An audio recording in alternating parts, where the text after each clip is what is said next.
What's up, guys? Welcome back to Nowstalgia. Dave here with a review of The Whale, the new Darren Aronofsky movie starring Brendan Fraser. Man, it's been a while since Aronofsky has been in our lives. Mother was, 2017, been a minute. Polarizing filmmaker with amazing highs and amazing lows in his career, without question. But of course, I think the star of the show when it comes to everything The Whale has been Brendan Fraser, because this is the capstone of the Brendan Fraser Renaissance that started probably 4 or 5 years ago with smaller roles and some TV work as well. But he's getting a lot of Best Actor plaudits for his role in this new film, and I'm gonna get into his performance, if the movie's actually any good, awards chances at the Oscars, and yeah, all that. Yeah, so the Whale's been kind of rolling out limited release, and I think it's on its face a super flawed movie with some great performances in it. So I think it's worth a watch to see the performances, but the movie really doesn't land in the emotional way it's hoping to. And I think, it's I don't want to call it like a huge miss though. Like, it's a bit of a swing, I guess, from Aronofsky, because ultimately he is just adapting the Samuel D. Hunter stage play.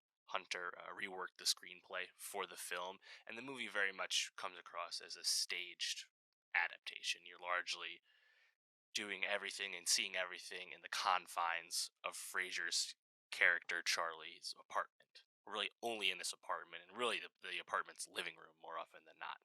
So it definitely comes across staged, but ultimately, emotionally, the melodrama of The Whale is just a bit lackluster, or I guess a bit simple and straightforward. Thus, it doesn't really land in the gravitas that Aronofsky's probably trying to go for.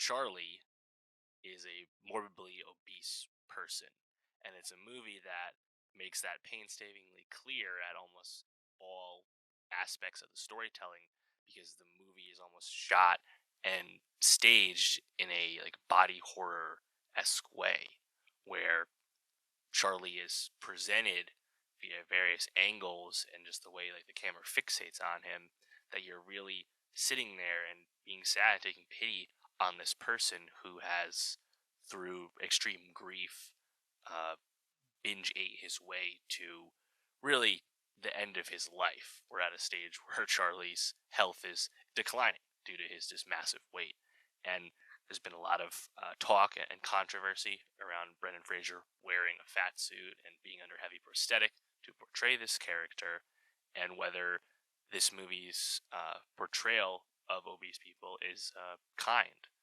and all that. There's been a lot of good writing about that topic, and I definitely thought it was a bit challenging at times to sit with that, because the film doesn't shy away from the faults of Charlie as a character, but also points out that he's a very positive person in terms of how he interacts with other people, other characters he meets over the course of the film. But you can't help but feel like the movie's point of view on Charlie is at least a little bit negative. Hard to say. I think that's probably up for interpretation. Leave a comment. Let me know how you felt about how that went. Thankfully, the Whale is largely saved, at least best as it can be, due to all these performances. I think Fraser, despite we talk about this a lot with awards movies, whether it's someone portraying a real life person with a lot of prosthetics, whatever it is, prosthetics perhaps a bit of cheating when it comes to awards plaudits. That being said, I think Fraser is really good. He really comes across uh, in an emotional manner, and I think the faults of the emotional beats in the film is really more screenplay based than anything to do with the performances. But I think Fraser just has a warmth to his character, a humanity to his character, and I think the grace that he brings to the role of Charlie is probably the best case that you could use against the negative uh, perception that some people might have of how this character is portrayed in the movie. Anyway, there's also a great performance by Hong Chow as his friend Liz, who is a a nurse friend of his that comes in and kind of like checks his blood pressure and also brings him food and stuff like that. And uh, Han Chow, amazing here. Honestly, she was a total scene stealer in The Menu. She was note perfect in that movie. Completely different role in The Whale, but it's a very strong performance. Could easily see it as a supporting actress nomination. It was that good, and there's a key emotional moment that she like really nails, and it's actually I think one of the most poignant moments in the whole movie. You also have Charlie's daughter, Ellie, played by Sadie Sink of Stranger Things fame. And I think Sadie is alright in this movie. It's a bit of a one note performance and feels a bit familiar to the stuff you expect from her on Stranger Things. So maybe the Sadie Sink range as an actor is still yet to be determined. She's still quite young, obviously. We'll see. But I think she's good enough as Ellie. This rebellious, also resentful teenage character. It's alright. There's also a missionary, a young teenage missionary figure that continues to visit Charlie and tries to save his soul.